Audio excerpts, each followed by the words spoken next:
Yeah, that's one of the really important themes, I think, for us to keep in mind as we prepare for, 4 years or more or less of Biden presidency, is that he moves over time. And this is the kind of thing that in politics, sometimes, the political press will punish a politician for taking one position and then taking a different position a few years later.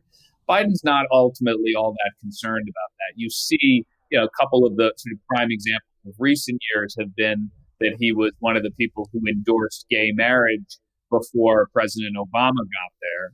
And at the time, I think people out in the general public looked at that and thought, oh, well, maybe that's just a classic Joe Biden kind of gaffe, as they say.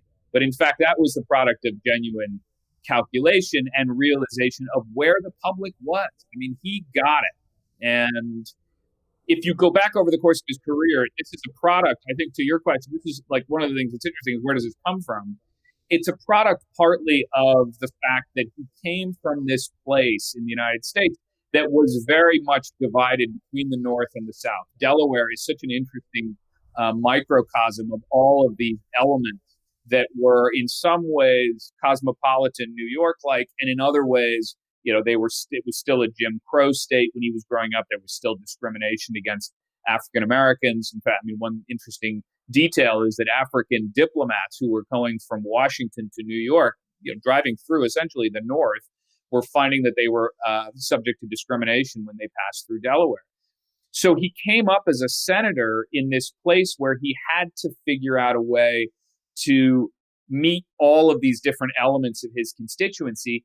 And that constituency was also evolving and changing. So, he started his career, in fact, before he even got into the Senate, he was actually on the side of civil rights. He'd run for office, having participated in some of these integration protests, desegregation protests in Delaware, but then found once he was there that he was getting beaten up by white suburban parents who were not in favor of busing in the schools. They didn't want to have African American kids bust into white schools. And so he, in reflection of his constituency, he moved into that position for a while.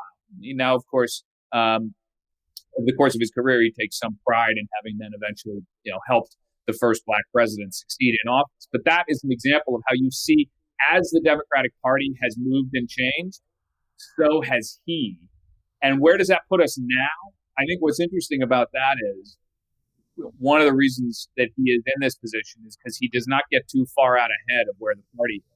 Had he done that, he probably wouldn't have won the primary. And yet at the same time, he has to be alert to the fact that it's going to change over the next 4 years. It's getting younger.